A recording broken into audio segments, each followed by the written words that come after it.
Hello, my name is Matthew Bowman, and I want to welcome you to Rock Creek Cattle and Grains. As you see by our sign here, Rock Creek Cattle and Grain, we started in 1991.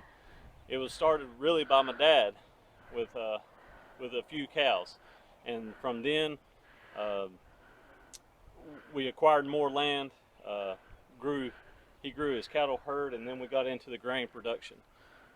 So we're located in southern Caldwell County, uh, not far from the Alexander County line, in the good place of Dudley Shoals, North Carolina. Um, we've been at this location since 1991, and my family actually moved here in 1992. So when you're talking about farms, we're not talking about a long history of farm for this farm. So it's a relatively new farm, and we were able to just keep that growing since '91, and now we raise cattle. We have uh, a commercial cow-calf operation with about 80 mama cows, or what we call brood cows. We also raise corn, soybeans, and wheat. So we have about uh, 350 acres of crops that we raise. Uh, Not only do we raise the grain, but we also have to raise the hay to feed our cows. So you're looking around 200 acres in pasture and in hay. So welcome. We'll take a tour of the place, and if you guys, when we meet again, you guys may have some questions. I'll be happy to answer your questions. How many people do you have that work here? Do you do it all by yourself? Does your dad still help you? So I should have included all that to begin with. Dad, he's kind of like the glue that holds everything together, I should say. He's retired. He retired and he worked a full-time job up until 2010. So since then, he's, from day-to-day operations, he's here taking care of things, making sure that the cows are fed. He's checking fences and working in our shop. So we have to do a lot of maintenance work. And sometimes he will, what he calls piddle. But you got to remember, he is retired, but he still works very active, and he's the really the main person that kind of coordinates a lot of our farm activities. So Dad's involved. Also, my brother, he works a full-time job, um, but my brother Brad is very active as far as working on the farm. So this is not only our hobby, but it's also our passion. From growing animals, taking care of animals, to growing grains, and the fun part to me is all the equipment that's involved and being able to operate that equipment. I know as a kid, I used to have a farm set and drive around my tractors. Well, now I'm doing the same thing, just on a larger scale, and it's much more expensive. But you work a full-time job too. That's correct. So I work for a electricity utility, or electric utility, where we generate electricity. So I don't work on the power lines, but I do work at a facility where we generate that electricity.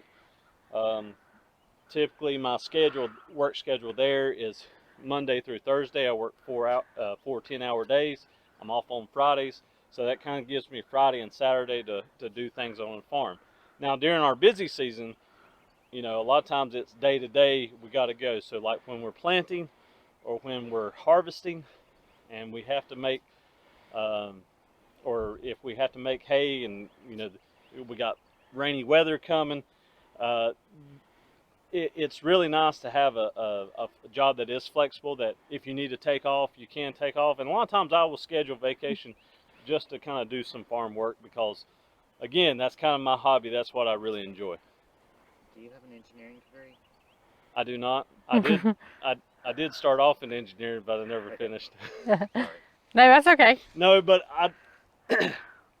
so I did go to NC State, go Wolfpack. I'm an alumni of NC State. I do have a 4-year degree. Uh, it's in graphic communications, and you say, well, why why are you doing farm? Doesn't sound like your job or your farm has anything to do with graphic communications. And I would say you're right. Maybe you made that sign, maybe. That's a fancy sign. Well, no, I didn't even do that. But this is what I would say about, if you have the opportunity, to pursue a 4-year degree, definitely do so.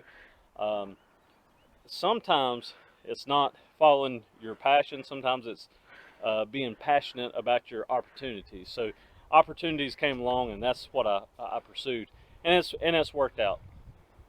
So the with our farm, we use a lot of equipment. And one thing about any time you have equipment, either you're working on it yourself as far as servicing it, or you got to have folks to come and do that for you or take it somewhere. So, this is our, as far as work in progress, this is a shop facility that we do some equipment maintenance. So we'll walk in there and the main reason for the shop is to do maintenance work.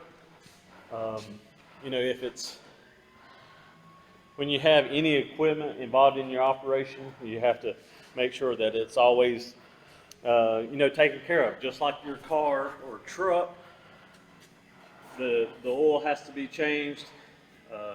You're always going to have some failures, some parts to break or something going on. So you just need a spot to work on it. Here we have this is just a work tractor, a utility tractor. It's got a loader, but we were changing oil in that, servicing it, getting it ready for the spring season. We do a lot of hay with this tractor. We also we plant. This is being a kind of a smaller tractor. We plant with it and do our hay work with it. So it gets used a lot. It's an older, I say older tractor. It's like a '98 model. So, but by keeping, doing good service on it, you can keep, equipment running for a long time. Do you do all the work on it? Yes. So unless it's something that we've never seen before, very few times have we had to get the John Deere mechanic Right. out. We try to take care of most of our stuff. Here we have this is 7530. It's a newer tractor, and it's bigger, more horsepower, so it can pull bigger things. So with this type of tractor, we'll pull our drills.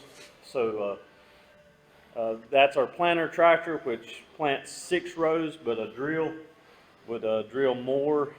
It's wider. It takes more power to pull, so you have to have a little bit bigger tractor. We also, with this tractor, we have this is a kind of a European style setup where you have a front hitch on it, a 3-point hitch. So you've got the 2 arms in here. Right now we've got a front weight on it with a rug. This is sometimes we lay stuff up there, but anyway, you got a front weight. So if we're pulling something heavy, it's called ballast. It's just putting more weight on it where it gets extra traction. But with this 3-point hitch set up in the front with a PTO, this shaft here is called PTO or power takeoff.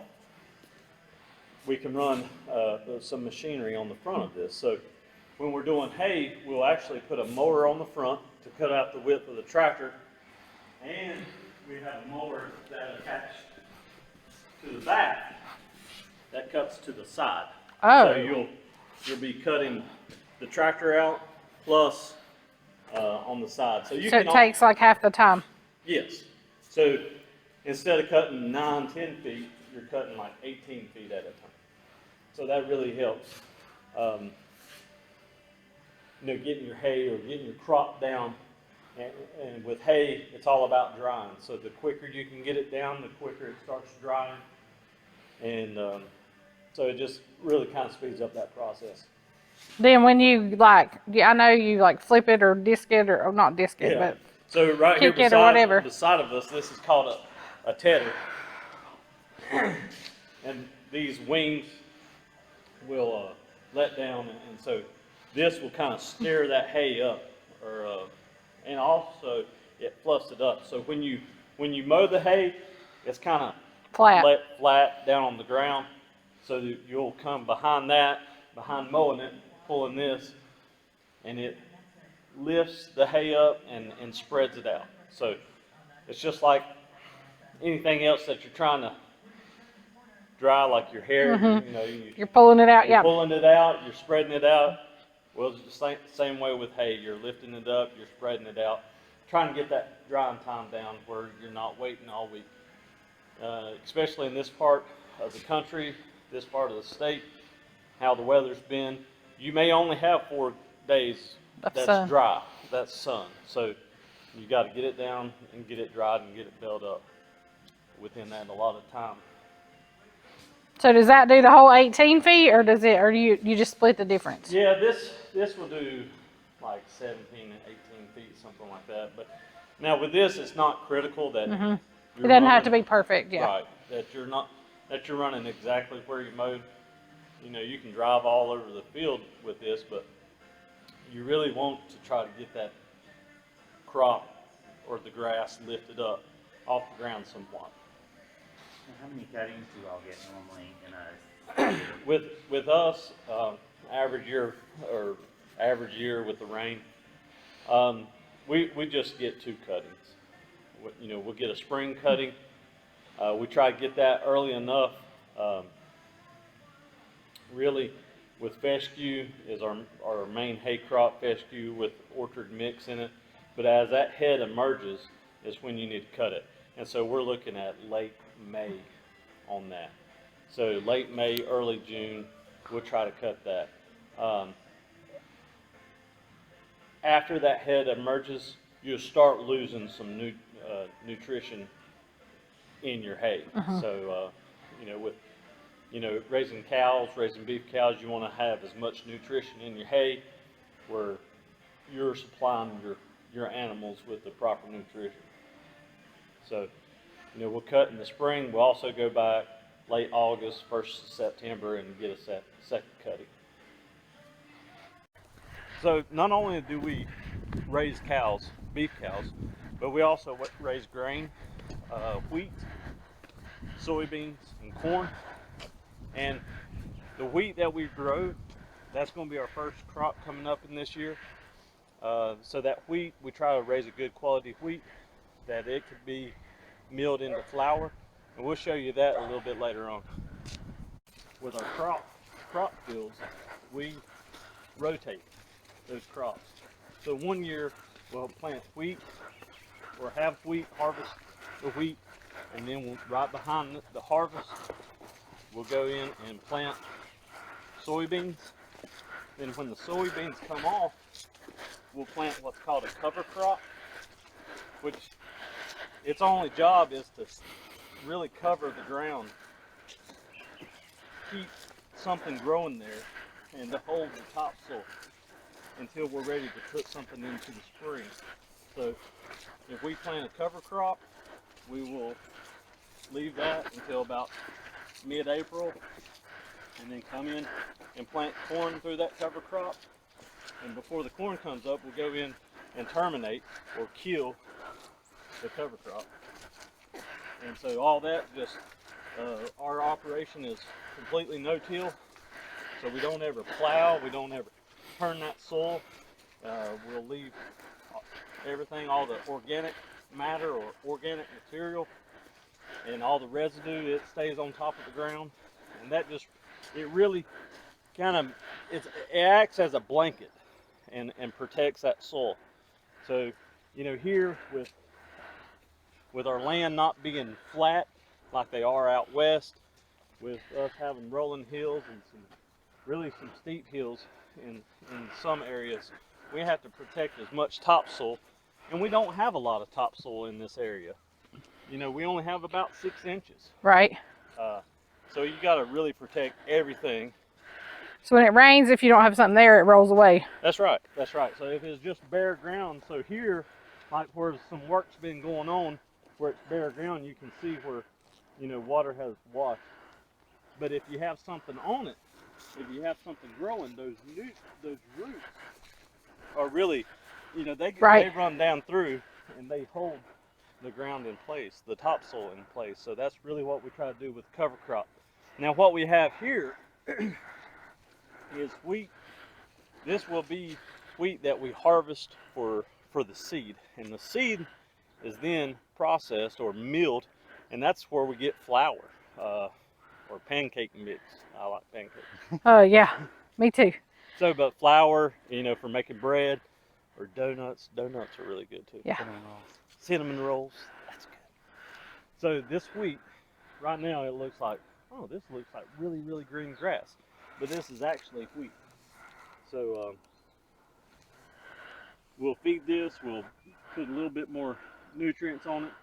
This was actually planted last fall. This was planted probably towards the end of October, right behind corn. So you'll see, like kind of in between the wheat, you still got corn stalks.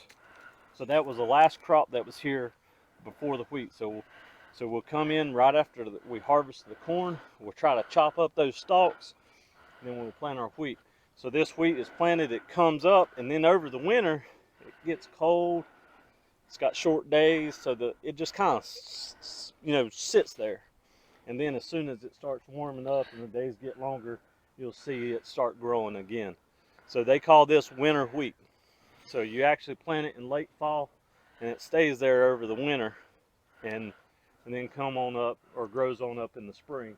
So in June, it will be about waist high with a head on it, and then by the end of June, it will dry down, and the seeds will be fully developed, and we'll go in here or come in here with a machine called a combine, and I'm sure that you know, those are fairly common, but a combine, it will cut the wheat, and as it cuts, it separates what I call the trash, or the straw and the trash and the seed. It will keep the seed, goes into its clean grain bin, and then the straw and the chaff will come out the rear of the combine.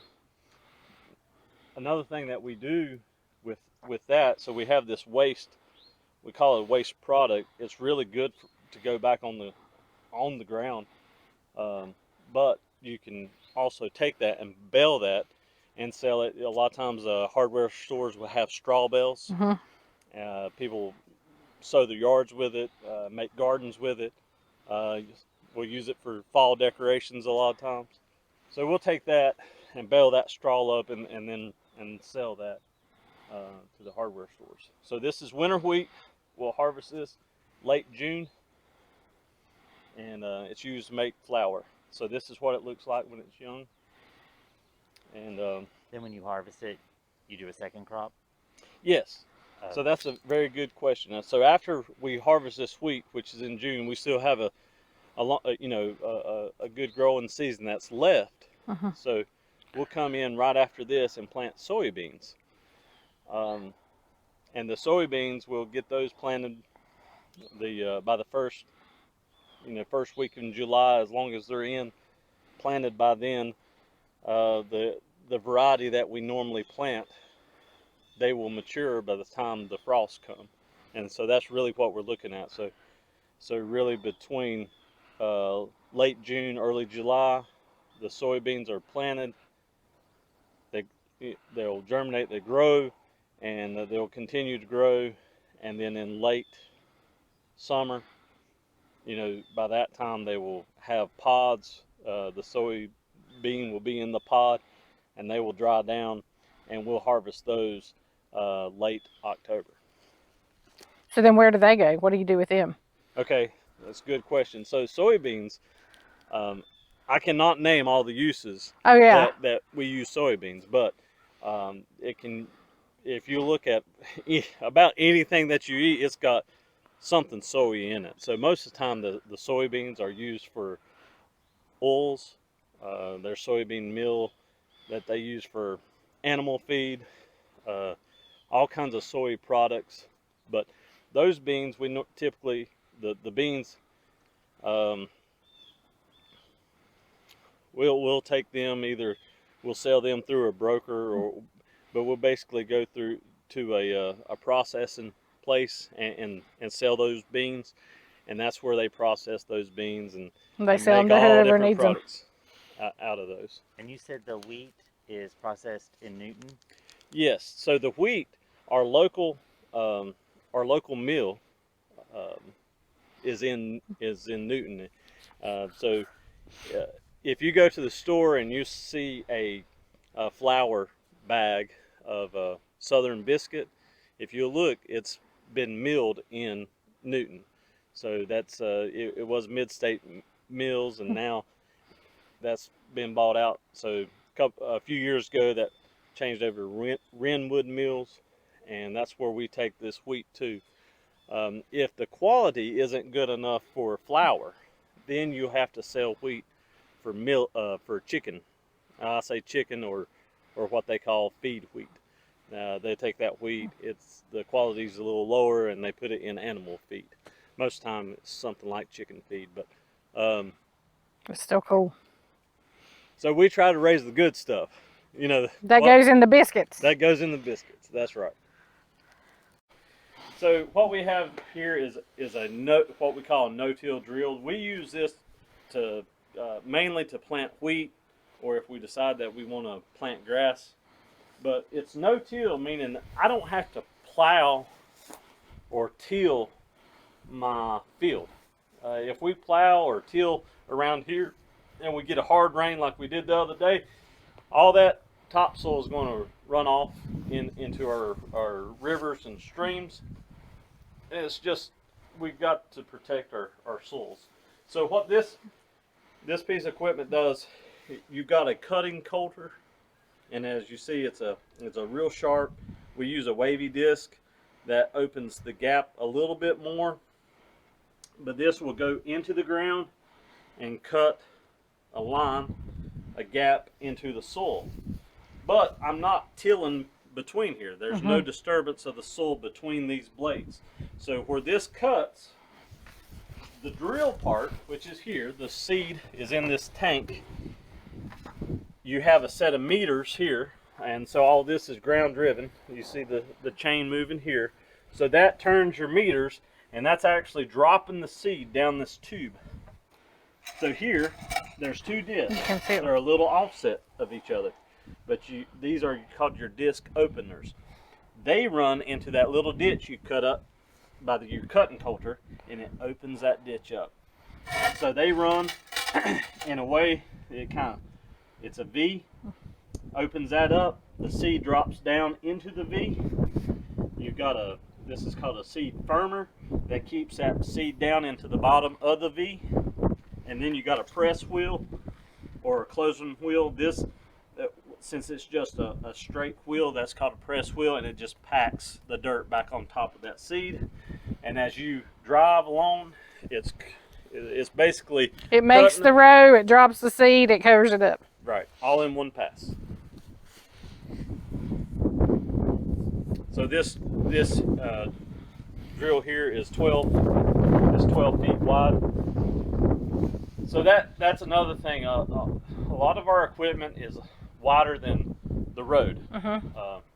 I just ask, if you're driving or when you get to drive, if you see a piece of equipment coming down the road, just think about safety. A lot of times we will move over, but you got a sign or a mailbox, and so we'll move over as far as we can, and we still might be in another lane. So if you see a piece of farm equipment coming down the road, just be mindful. Hey, we're out here, we're trying to be safe too.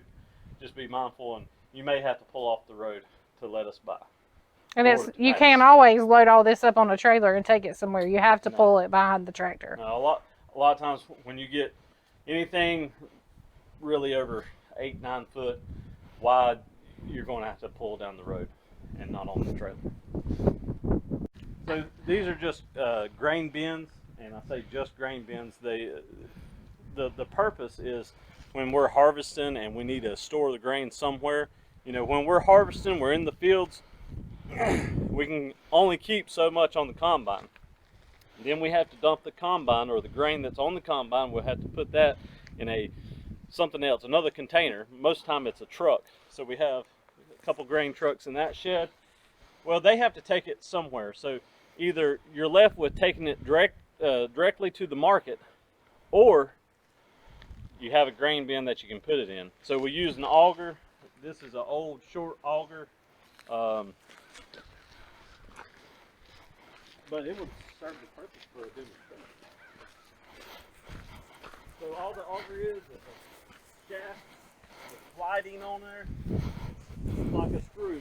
Like, you know, if we go back to our simple machines, this is a screw, and as this turns, the grain is it goes in between the flights. It's moved up the auger, goes into the top of the bin, and then gravity falls to the bottom until you fill it up, or whatever level that you want. And then the orange shaft there is how you load it back into the trucks when you're ready to. Exactly. So this has we call it a self-loader. It's called the loading system. It's on this bin. I mean, it's built onto the bin. So we have electric motors to run the auger, the horizontal auger that pulls from the middle of the bin, and then you got a vertical auger, and it's got its motor. So there's some. We don't really have enough electricity down here to supply all the power it takes for these. So we actually have a generator that we'll crank up just to unload this bin here. And if we if we get another bin, we've got ample power to run those electric motors. So this one with a self unloader or self loader, you can pull the truck up right up under there. Turn your augers on, open the valve that's inside, and then the grain will start running and dump into the truck. These older bins, the smaller bins, you will actually have to put the auger up under there. So you'll see a tube coming out on these old ones. You attach your motor. Well, this one still has a electric motor, but you can use this electric motor on this bin or the other bin. So it pulls out, dumps into the pan, which is kind of like your pan here. And then your unloading auger slides down in there, and so this will dump it out and then auger it up and dump it back into the truck. So we have just to move grain, you know, it takes some setup work. So we have machines, electricity, PTO powered machines to help us. It's a lot better than, you know, trying to shovel, but it still takes work. And just to understand how the logistics, how you're going to get it, you know, if I want to take something here and move it in there, vice versa. A lot of times we'll dry corn these bins, have we'll walk around here. They have a fan that you can use to go ahead. So right here is like an axial fan. If you look, it's got a big fan blade, and you can pull air in, the fan moves it, and you direct it up through the floor. So when we're looking at a bin, the floor of the bin is here, not on the concrete. So the air blows up under the floor. The floor is perforated where air can move through the floor and up through your grain and to dry it down. So a lot of times we can air dry our grain in these bins, and then we'll move them to like those two bins down there that we can, you know, pull straight from. Like if we're wanting to get some corn and put it in a bag or whatever, we'll move it to a bin down there. This larger bin, it's the same way. Now it's got a centrifugal fan on it, but it also goes so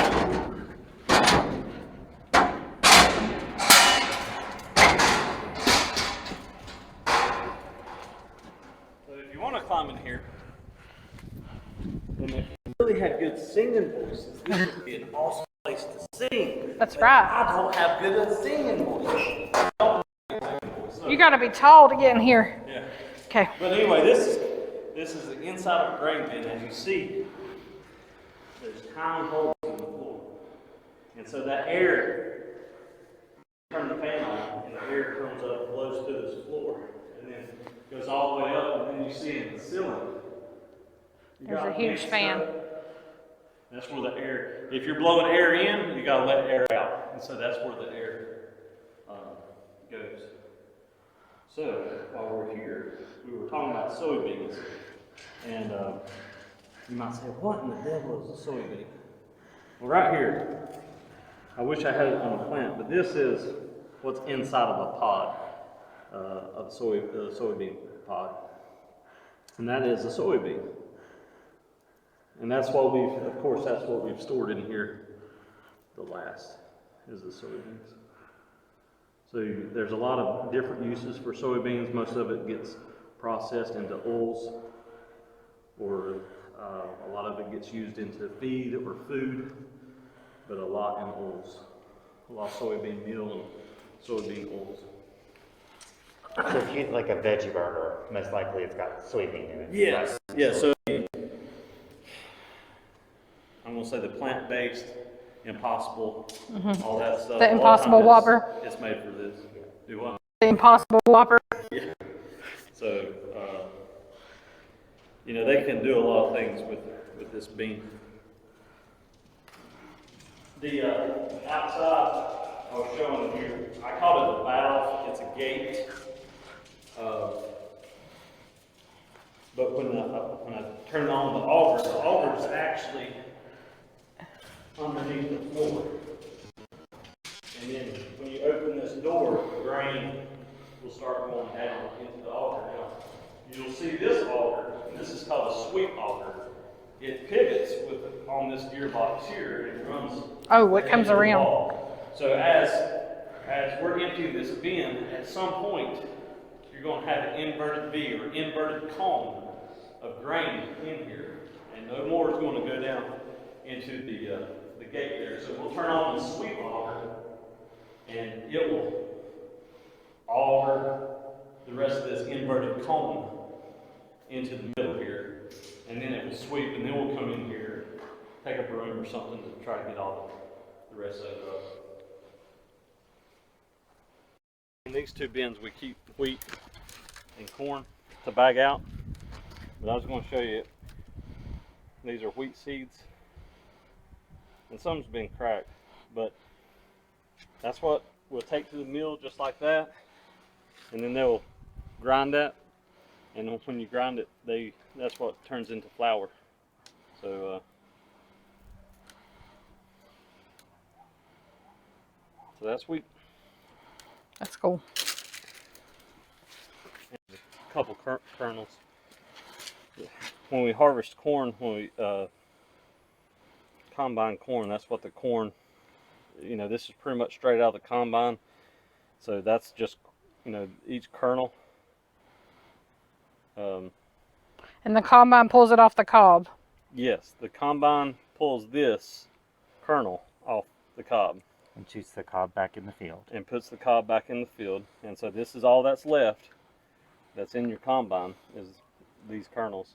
So this is taken to like feed mills, like with Tyson. We've took a lot of corn to Tyson, and they ground that up and put that into their chicken feed. And we bag this up. Some hunters, they like Deer putting corn. corn out. Yeah. We also bag it up. People feed their goats and sheep and their corn too. So you can feed it straight like that. Most of the time you need to crack it. Most of the time chickens like it cracked so they can digest that easier. But that's it. So we moved some. Like I said, we moved some like corn and wheat in here so we can set up and put it in bags, and it's easy to get to if we need to use it. We also use that wheat and we can broadcast that or drill that back. We don't do it for the wheat that we're going to harvest, but we'll do it for the cover crop, or if we want to put it out in pasture, and because normally you see that wheat, it will grow a little faster in the spring than the grass, so you can turn your cows on it. So we use that as cover crop or plant back in pasture just for feed. This is our combine. This is compared to a car, it looks big, but it's not really. As far as the series of combines, it's not a big combine. Right. They make some that's way bigger. So from the front, this is on the front end. It's called your feeder house, and your back end is called your tail, or your tail ends. So as a crop comes in, you will have to put a head on this combine to cut or harvest whatever crop. So like a cutting platform is what we use to cut wheat and soybeans, and then you have a row crop head for corn. So corn is planted in rows. If you got any garden, most of the time gardens are planted in rows 36, 40 inches. We plant our rows 30-inch rows. So we use a row crop head that harvests that corn. Wheat, if you look at a field of wheat, it all looks like it's broadcast. It just looks all the same. You can't tell where the rows ends or starts. So that's cut with a grain platform, and we do the same. We use that same header to cut soybeans. So you'll put a header of your choice on the front of this machine. You sit up front, the header's in front of you, so you're looking, as you're driving, you're looking at what you're doing. So the material or the crop comes in, it's cut by the header, it comes in, it's augered into the center, and it comes into the feeder house. That's the front part. And then the feeder house, all that is a conveyor chain that pulls that back into the separating part of the combine. So this combine is, not only does it separate, it thrashes, meaning it will separate the wheat, like the wheat or the soybean or the corn, from the rest of the crop. So when you're cutting straw or cutting wheat, you have straw, you have the chaff and the head. All that is one unit. So this will go in and it will thrash that, meaning it will take that wheat seed and it mechanically separates that from the rest of the crop.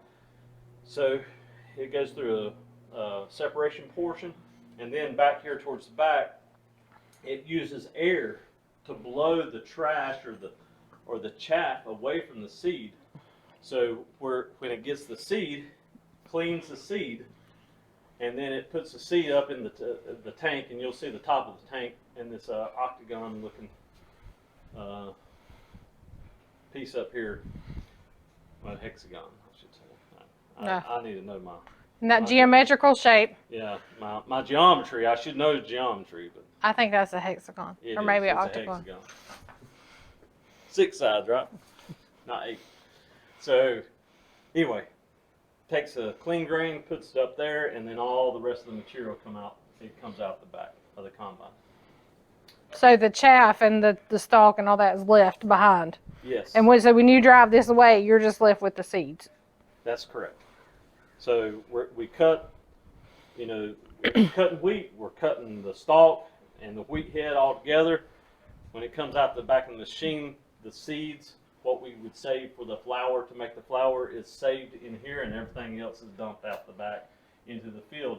Now, you can put a straw chopper or a spreader like we have on it now and spread that back out over top of the field, and that would go back in as nutrients back into your field. Or you can leave it where it's in what we call a windrow, and so it's probably like a 5-foot windrow that you can use a round baler or square baler to come and actually bale that material up and put it in the bales. And that's what you sell like at the hardware store. And yes, so when we grow wheat, we have the straw from the wheat. We'll bale that up. We'll put it in small square bales and take it to our hardware or allow the hardwares to sell that. And that's what we buy the plant yards or grow gardens. You know, some people use it to cover their beds until they're, if they got cold susceptible plants, they might keep it under straw. So, you know, around here, it's really used for residential items, right? But out west, where there's not as many people living, they will use that for farms, like dairy farms, as bedding, and some other uses. Or there's some people choose, because it does add back nutrients to the ground. Some people just use to spread it back over top of the ground and just leave it. But do you all like sell to the local hardware stores? Yes. Okay, good. Yeah, we try to. We've got a couple local hardwares that helps or buys the straw from us, and so they're helping us out. You're probably helping them too. Yeah, we are. Because we normally can sell to them cheaper than they can go and have it hauled in. So with any crops, you've got to just take care of it, and a lot of times that means you know, you're spraying some sort of chemical either for the weeds. A lot of times we don't have a big insect problem, so we're not having to spray a lot of pesticides, but you still have to spray some herbicides to keep your weeds from growing up into your crops. So it's essential for us to have a sprayer. And so when I was in college, I was thinking, man, I think I would like to build a sprayer. And so over a period of, I'm ashamed to admit, but 10 years, I took a dream of like building a sprayer, and I turned it into a reality. Which I had a lot of help. You know, my dad really helped me to fabricate a lot of parts. But you know, I took this truck, which is just a typical. It's a 1.5 ton truck, a 3500 HD, and I took it, I lifted it up so I could put taller tires under it, and it was originally 2-wheel drive, so I turned it into a 4-wheel drive, because with our hills around here, a lot of times you'll need 4-wheel drive. So turned it into a 4-wheel drive, and then I put the sprayer body on it. A lot of sprayers have the booms, like the main part of the booms at the back. I chose to do a little something different here and put the main boom right behind the cab. So as you're going through the field, I'm just looking out each side window, and I can essentially see the main boom. So this boom will fold out, and there's 2 parts of it, so it will fold out and then fold out again. I can spray 60 feet at a time with this. Just for reference, 60 feet is like the length of most houses, like a ranch style house. Yeah. Right around that. So yeah. 60 feet, I think this building is 80 feet long. So 60 feet would be from that corner post to about right here. That would be 60 feet. So just to kind of give you a reference. So that's how wide it will fan out. Regular truck, but I've added a few gadgets. I've got a box that will control all of my hydraulic cylinders. So this is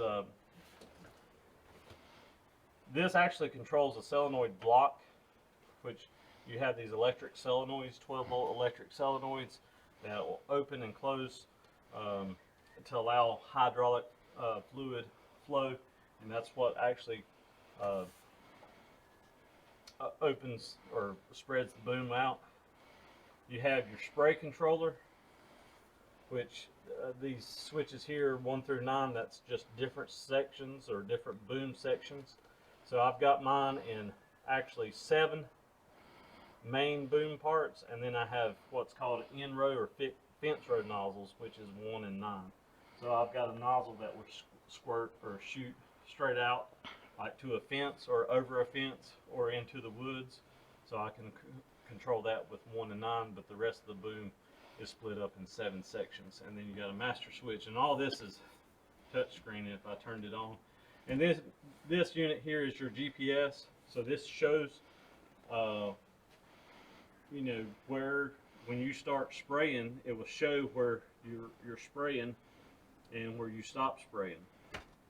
I have these linked where if I'm driving in the field and I cross into an area that's already been sprayed, this communicates with my controller to say stop spraying, and it will control it section by section. So if I'm spraying into a triangle, it will start cutting off the sections one by one.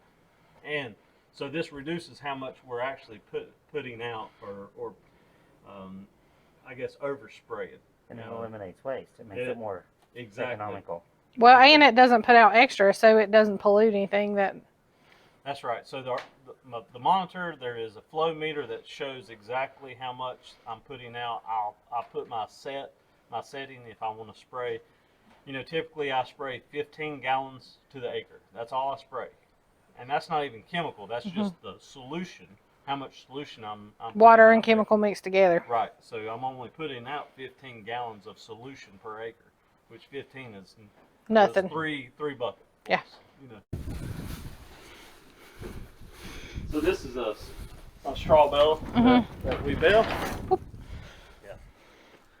Yeah. You can see that it's just a flat straw. I'd like to find one that actually still had maybe part of the head still left on it. Now, see right here's, yeah. So this is part of the head, but all the seeds have been pulled out of that. So that's what goes to the combine. That comes out along with this. We'll bale that up into straw. You can use it for hay rides. You can use it for plant yards. You can use it for your garden. It's all. You can set your pumpkin on it Halloween. Set your pumpkin, or if you have a farmer, you can set your farmer mat on it.